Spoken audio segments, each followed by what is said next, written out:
في اول 3 ايام اول حاجه الرضاعه طبعا، او الرضاعه اول ساعه. اول ما الطفل بيتولد. ما عنديش انا خبره ومش عارفه اعمل ايه، وحاجه يعني مأساة بتبقى كده، المفروض اعمل ايه؟ هو اول حاجه لازم نتعلم قبل ما نولد.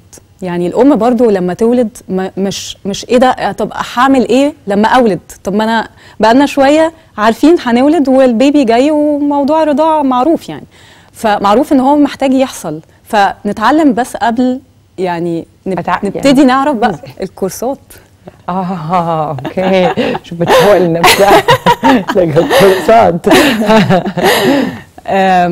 فالام بقى اول ما تولد يعني في حاجات كتير قوي في موضوع الرضاعه. اول حاجه هتساعد كويس جدا اول ما الطفل يتولد ان هو يتحط في حضن مامته من غير لبس، يعني يحصل يعني اللي هو يحصل تلامس جسدي سكين تو سكين ما بين الام والطفل. ده بيساعد جامد جدا الطفل. حتى ممكن ساعات بنلاقي الطفل من نفسه هو عارف المكان اللي ممكن ان هو ياكل منه وبيتوجه عليه على طول والموضوع بيمشي لوحده. طب نايلة، المفروض الاطفال لما احنا بنيجي نوضعهم، عشان ده يعني امهات كتير قوي كان عندهم المشكله دي، المفروض ان الطفل بيبقى كده ولا بيبقى كده ولا بيبقى كده؟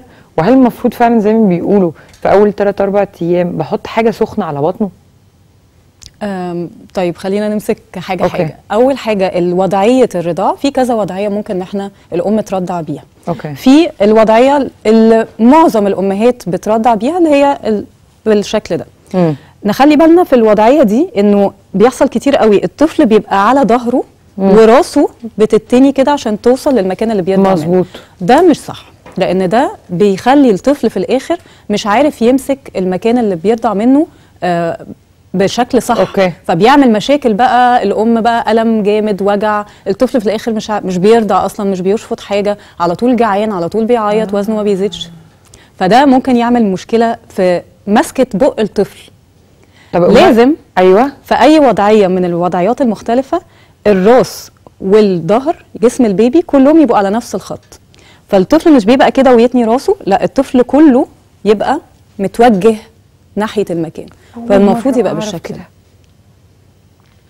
والله العلم نور. والله العلم نور. اوكي فهمت. طيب حلو. انا كده خلاص المفروض ان هو اكل. تمام. بعد وضعيات تانية بقى يعني ممكن مختلف. وضعيات تانية قول. في وضعية بالشكل ده. دي يعني تعتبر شبه الاولانيه، بس الماسكه يعني والام ماسكه الطفل ماسكه بالدراع التاني وماسكه الراس بطريقه مختلفه شويه. في وضعيه تانية عامله زي ماسكه البطيخه كده او الكوره، فبتبقى بالطريقه دي. وده مش غلط على البيبي؟ لا خالص، هو كده بيبقى فيه هنا مخده علشان تعلي البيبي عشان يوصل للام للمكان اللي بيرضع منه. يعني برضو في حاجه تانية كتير قوي بتحصل ان الام مثلا البيبي مثلا يبقى كده والام توطيله او تعمل مثلا بجنب كده، او كل ده بيبوظ حاجه في مسكه البق.